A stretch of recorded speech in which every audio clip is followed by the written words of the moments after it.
Hey everyone, मैं अभिषेक और आप देख रहे हैं हमारा यूट्यूब चैनल शिवम एजुकेयर। आज हम बात करने वाले हैं लीगल टर्म्स एंड मैक्सिम्स की। जैसे कि हमने पिछले 2-3 वीडियोस में लीगल टर्म्स एंड मैक्सिम्स की चर्चा की थी, उसी चरण में उसी के आगे वीडियोस में आज हम अन्य 10-12 महत्वपूर्ण क्या करेंगे, लीगल टर्म्स की चर्चा यहाँ पर करेंगे। ये लीगल टर्म्स काफ़ी महत्वपूर्ण है, अधिकतर एग्जाम में देखने को मिल जाएंगे, चाहे कोई भी लॉ का एग्जाम हो, क्लैट हो, ब्लैट हो या फिर BHU DU, किसी भी यूनिवर्सिटी के यदि आप लॉ के एग्जाम देते हैं तो काफ़ी अधिक महत्वपूर्ण हैं। ये वही लीगल टर्म्स हैं जो कि पिछले एग्जाम्स में पूछे जा चुके हैं। हम इन चीज़ों को उदाहरण के माध्यम से साथ साथ में समझने का प्रयास करेंगे, जिससे कि आपको आसानी से समझ में आ जाए। यदि आप सिंपल तरीके से याद करेंगे तो याद नहीं होता होगा, लेकिन यहाँ पर हम आपको हर एक लीगल टर्म्स को विथ एग्जाम्पल समझाने का प्रयास करेंगे, जिससे कि आपको ये लीगल टर्म्स जल्दी से जल्दी आसानी से याद हो जाए एक लंबे समय तक। तो आइए हम शुरू करते हैं। तो ध्यान दीजिए, आज का सबसे पहला हमारा लीगल टर्म्स है एबेट। अब मतलब क्या होता है एबेट का, ध्यान दीजिए। जैसे कि अब आप कोई क्राइम करने जाते हैं तो दो लोग हैं, हम समझ लेते हैं, इसको एग्जाम्पल शुरू करते हैं। जैसे दो लोग हैं, एक बंदा ए है और दूसरा बंदा क्या है, बी है। ए और बी क्या करते हैं, क्राइम कमिट करने जाते हैं किसी एक प्लेस पे। मान लीजिए ये एक्स क्या है, प्लेस है। अब ये दोनों जा रहे हैं क्राइम कमिट करने, कहाँ पर, एक्स एक प्लेस पे। तभी उनके बीच रास्ते में मिल जाता है उनका दोस्त सी, और इन दोनों की जो क्राइम करने की कैपेसिटी है उनको ये क्या कर देता है, इंक्रीज कर देता है या फिर बढ़ा देता है। तो ये जो इंक्रीज या बढ़ाया गया, इसी प्रक्रिया को हम क्या बोलते हैं, इसी चीज को हम बोलते हैं एबेट, अर्थात to aid the commission of an offence, मतलब अपराध को बढ़ावा देना। मतलब किसी व्यक्ति द्वारा किसी चीज के अपराध की जो करने की प्रवृत्ति, यदि हम उसको बढ़ावा दे रहे हैं, उसको बढ़ा रहे हैं, उसको उकसा रहे हैं, तो वो चीज क्या कहलाएगी, वो चीज कहलाएगी क्या, एबेट कहलाएगी। बात समझ में आ गई होगी। अब हम बढ़ते हैं अगले बात की तरफ, वो है एबेटर। अगला हमारा जो लीगल टर्म्स है वो एबेटर, इसी चीज से संबंधित है। जैसे मैंने बताया कि अभी ए और बी हैं, वो किसी एक एक्स प्लेस पे जा रहे हैं क्राइम कमिट करने, तो उनके रास्ते में मिल गया उनका फ्रेंड सी, जो उनके अपराध को क्या कर रहा है, बढ़ावा दे रहा है। अब महत्वपूर्ण चीज ये है कि जो बढ़ावा देने की प्रक्रिया है, जो टर्म्स है बढ़ावा देने के लिए, वो तो हो गया एबेट, ठीक। लेकिन जो बंदा बढ़ावा दे रहा है, ये जो सी वाला बंदा है, ये सी भैया क्या कर रहे हैं, बढ़ावा दे रहे हैं अपराध को। तो ये जो सी के द्वारा अपराध दिया जाए तो ये सी इन टर्म्स के लिए क्या हो जाएंगे, तो सी को हम यहां बोलेंगे क्या, एबेटर, अर्थात इन्होंने ही क्या किया कि अपराध को क्या किया, बढ़ावा दिया। तो कुल मिलाकर वो कि जो व्यक्ति अपराध को बढ़ाएगा, जो अपराध के लिए प्रेरित करेगा दूसरों को, वह क्या कहलाएगा, एबेटर। मतलब वन हु इनकरेजेस और aids the commission of an offence, मतलब वह व्यक्ति जो अपराध को क्या करे, बढ़ावा दे, वह क्या कहलाएगा, एबेटर कहलाएगा। समझ गए होंगे आप लोग कि कोई व्यक्ति है, समझ लेते हैं फिर से कि कोई दो व्यक्ति हैं, दोनों जा रहे हैं क्राइम कमिट करने, उनको रास्ते में एक व्यक्ति मिला, उन्होंने क्या किया, क्राइम कमिट करने की कोशिश की, लेकिन उनके बीच में क्या मिल जाता है, उनका एक दोस्त मिल जाता है। तो यदि वो उनको अपराध करने के लिए बढ़ावा देता है तो ये हो गई प्रक्रिया क्या, एबेट हो गई। जो बंदा बढ़ावा देने के लिए कह रहा है वह बंदा क्या होगा, एबेटर हो गया, ठीक। अब हम अगले लीगल टर्म्स की तरफ चलते हैं, वह है एबिड। एबिड का मतलब क्या होता है, मतलब होता है, जैसे समझ लीजिए कोई लॉ है, उस लॉ के हिसाब से यदि आप काम कर रहे हैं तो वह चीज क्या होती है, एबिड। मतलब कि to act in accordance with rule of law, मतलब जो रूल कहता है, जो लॉ कहता है, यदि उसके अनुसार, विधि के अनुसार काम करने का जो तरीका है वह क्या कहलाता है, एबिड। मतलब विधि के शासन के अनुसार कार्य करना ही क्या है, एबिड है। समझ गए उनकी बात। हम अगले लीगल टर्म्स चलते हैं, वो है एक्रोच। अब ध्यान दीजिए, अब कोई बंदा है, एक्स और वाई दो बंदे हैं, दोनों एक ही ऑफिस में काम कर रहे हैं। एक्स क्या है, एक सीनियर, वो वहां पे एम्प्लॉय है, और वाई क्या है, उससे छोटे पद पे है। तो जो वाई को ये अथॉरिटी नहीं है कि वह किसी को, मान लीजिए उसके पद से क्या करे, हटा दे, जबकि एक्स के पास ये अथॉरिटी है। लेकिन फिर भी वाई ने यहाँ क्या किया कि एक बंदा है क्या, जेड, उसको उसके पद से हटा दिया, जबकि इसके अधिकार में ये चीज पावर नहीं है कि वह उसको उसके पद से हटा सके। तो जो इसने यह कमिट किया उसी को हम बोलते हैं क्या, एक्रोच मतलब to exercise a power without authority, मतलब बिना किसी अधिकार के अपने शक्ति का प्रयोग करना ही क्या कहलाता है, एक्रोच कहलाता है। मतलब समझ गए होंगे, किसी एक व्यक्ति द्वारा अपने जो अधिकार उसको दिए गए हैं, जो उसकी अथॉरिटी है, उसके बाहर जाकर वह कोई कार्य करता है, अपने पावर का यूज करता है, शक्ति का यूज करता है, देन वह क्या करता है, एक्रोच करता है। अब हम अगले लीगल टर्म्स की चर्चा करेंगे। एलिबी, एलिबी का मतलब होता है, ध्यान दीजिए, काफी महत्वपूर्ण इंपॉर्टेंट लीगल टर्म्स है, एग्जाम में आपको देखने को मिल जाएगा ये लीगल टर्म। तो इसका मतलब जैसे ध्यान दीजिए, आप मान लीजिए कोई किसी केस की हियरिंग चल रही है, ठीक, अब उसमें किसी चीज जिसके एक्यूज जो है, जिसके ऊपर आरोप लगाया गया है, उसने कहा कि यह अपराध जिसके लिए मुझे आरोपी बनाया गया है, मान लीजिए एक्स ए क्या है, एक अपराधी है, न्यायालय में गया है, उसको प्रेजेंट किया गया है, उसके ऊपर आरोप लगाया गया है कि आप मान लीजिए क्या किए हो, आप चोरी का आरोप है इसके ऊपर, आपने चोरी किया है। लेकिन वो कहता है कि जिस समय यह चोरी हुई, अर्थात जिस समय यह चोरी हुई उस समय वह उस स्थान पर मौजूद था ही नहीं, वह अन्यत्र कहीं मौजूद था। तो इसी टर्म के लिए कि प्रेजेंट इल्सवेयर अर्थात कहीं अन्य मौजूद होना, इसके लिए जो लीगल टर्म्स है वह है क्या, एलिबी, मतलब प्रेजेंट इल्सवेयर, अन्यत्र मौजूद होना। ध्यान दीजिए कि जब एक्यूज्ड यह कहे कि यह संबंधित आरोप जो हमारे ऊपर लगाए गए हैं, उस आरोप के संबंध में जब यह घटना हुई तो हम यहां पर नहीं थे बल्कि हम कहीं और थे, तो इसके लिए टर्म से क्या, एलिबी। अब एक महत्वपूर्ण चीज है, ध्यान दीजिएगा कि यदि एलिबी का वो सहारा ले रहा है कि हम कहीं और मौजूद थे, तो उसके लिए एक गवाह का होना काफी आवश्यक है, जो यह प्रूफ कर सके कि हाँ वास्तव में वह कहीं दूसरे स्थान पर मौजूद था जब यह क्राइम कमिट किया गया, तभी वह क्या कर सकता है, डिफेंस ले सकता है इन बातों का, नहीं तो नहीं। हाँ, यदि आपको वीडियो पसंद आ रही है तो वीडियो को लाइक कर दीजिए और चैनल पर नए हो तो चैनल को सब्सक्राइब कर दीजिए। चलते हैं हम अगले की तरफ। अगला जो टर्म्स है हमारा है एलिमनी। ध्यान दीजिएगा, अब इसको कैसे समझेंगे। अब एलिमनी है, मनी वर्ड आया है, इसे समझने।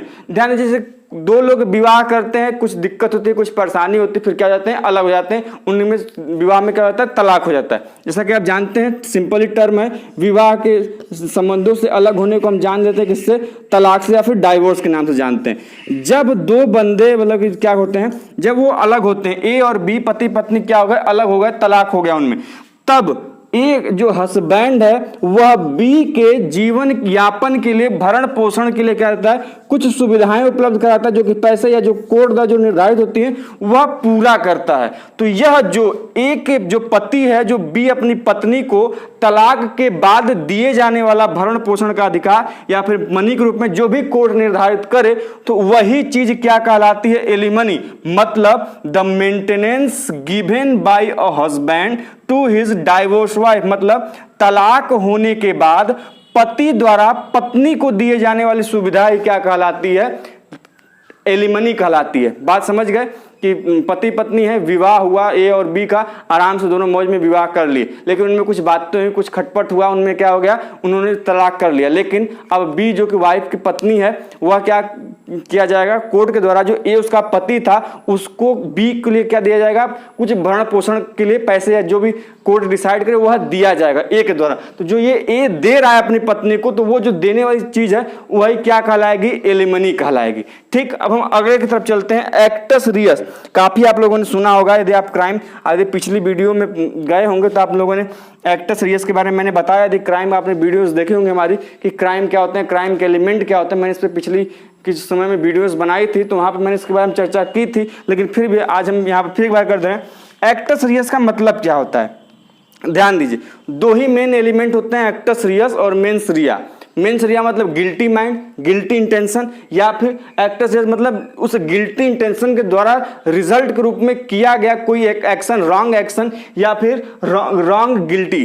ठीक, इन जो चीजें के बारे में बात की जाती है तो वह क्या होता है, एक्टस रियस। मतलब मान लीजिए ए क्या है, एक पर्सन है, वह क्या करता है कि वह चोरी करने के इरादे से बी का पर्स क्या कर लेता है, वॉलेट क्या कर लेता है, चुरा लेता है।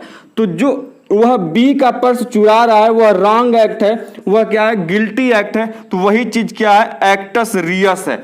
उसके चुराने का जो मन में इंटेंशन हुआ, जो चुराना है, जो थेफ्ट वाला जो विचार है वह क्या हो गया, मेंस रिया, उसने चुरा लिया उसको, तो वह हो गया उसने एक्शन कर दिया। अभी तक जब तक सोचा उसने कि हमको इस व्यक्ति के पर्सन का क्या करना है, वॉलेट चुराना है, तो ये उसका गिल्टी इंटेंशन है अर्थात मेंस रिया है। लेकिन जब उसने जाके वास्तव में उस व्यक्ति का क्या कर लिया, वॉलेट या पर्स चुरा लिया, तो ये क्या हो गया, एक्टस रियस हो गया अर्थात हो गया रॉन्ग एक्शन हो गया। ठीक, हमने समझ लिया। अब अगला जो है वो है विश मेजर, मतलब एक्ट ऑफ गॉड, मतलब क्या समझेंगे, ध्यान दीजिए। आप लोग मैक्सिमम कई लोगों ने देखा होगा एक मूवी ओ माय गॉड, उसमें एक्ट ऑफ गॉड की काफी अच्छी तरीके से चर्चा की गई है। मतलब कोई एक ऐसा कार्य जो प्राकृतिक या फिर ईश्वरीय आपदा के कारण हुई हो, जैसे सुनामी उठना, बाढ़ आना, भूकंप आना, इन सभी जो चीजें हैं वो क्या है, एक्ट ऑफ गॉड है। इसका भी सहारा हम कई जगह डिफेंस के रूप में कोर्ट में लेते रहते हैं, तो ये उन्हीं चीजों की बात करता है। विश मेजर मतलब एक्ट ऑफ गॉड की चर्चा की गई है। अगला जो लीगल टर्म्स है वह है वायड। वायड मतलब क्या होता है, ध्यान दीजिए, ऐसी चीज जिसका कोई लीगल इफेक्ट हो ही ना, अर्थात हम उसको कानूनन कोई प्रभाव ना हो, उसको हम कानूनन हम कहीं उसको क्या कर सकते हैं, उसके ऊपर हम कोई अधिकार नहीं जमा सकते। जैसे अब मतलब ऑफ नो लीगल इफेक्ट अर्थात जिसका कोई कानूनन प्रभाव न हो। अब समझ लेते हैं कैसे। जैसे कि ए और बी दो पर्सन हैं, वो कॉन्ट्रैक्ट करते हैं किसी एक चीज के लिए, लेकिन ए का इंटेंशन होता है धोखाधड़ी का, वह उन चीजों को फुलफिल ना करके धोखाधड़ी करने का होता है, जबकि बी का कंटेंशन फ्री होता है, कंसेंट। लेकिन फिर क्या होता है कि अब क्या इनके ऊपर क्या लीगल, जब तक कॉन्ट्रैक्ट न हुआ तो क्या इनके ऊपर लीगल इफेक्ट है, क्या कॉन्ट्रैक्ट हो पाएगा, लेकिन वो क्या है, फिर वो है ऑफ नो लीगल इफेक्ट, अर्थात इसके ऊपर कोई कानूनन प्रभाव नहीं है, अर्थात इसके ऊपर जो कॉन्ट्रैक्ट हुआ यहाँ पर उसके ऊपर कोई कानून का प्रभाव नहीं कह सकता, इसको इन्फोर्स नहीं कह सकता लॉ के रूप में। अगली जो हमारी लीगल टर्म्स है रेस स्पा लॉकिटोर, ये काफी महत्वपूर्ण है। आप लोगों ने मूवीज देखते होंगे, तो मान लीजिए एक दृश्य आपको सिचुएशन बता रहे, कंडीशन बता रहे हैं, आप लोग आसानी से इसको समझ सकते हैं। एक रूम है, रूम में एक व्यक्ति है, उसने अपने आप को आत्महत्या कर ली, फांसी लगा ली। उसके चेयर है, चेयर उसके हाथ से क्या हुआ है, गिरा हुआ है, लेकिन वह व्यक्ति साथ में क्या है, उसके विकलांग है, उसका दोनों जो भी हाथ में पकड़ते हैं जो सहारे के लिए, वो बगल में रखा है। तो क्या उसने आत्महत्या की या फिर आत्महत्या का प्रयास किया गया? तो वो जो दृष्टांत जो आपको स्वयं बताए कि यहां पर क्या हुआ था, वस्तुएं स्वयं बोलती हैं। मतलब कि यदि आप उस सिचुएशन को देख रहे हैं तो उसमें जो चीजें, जो कंडीशन आपको देख के अंदाजा लग रहा है कि नहीं यहां पर ये हुआ है, तो वही चीज क्या कहलाती है, रेस स्पा लॉकिटोर, मतलब वस्तुएं खुद बोलती हैं।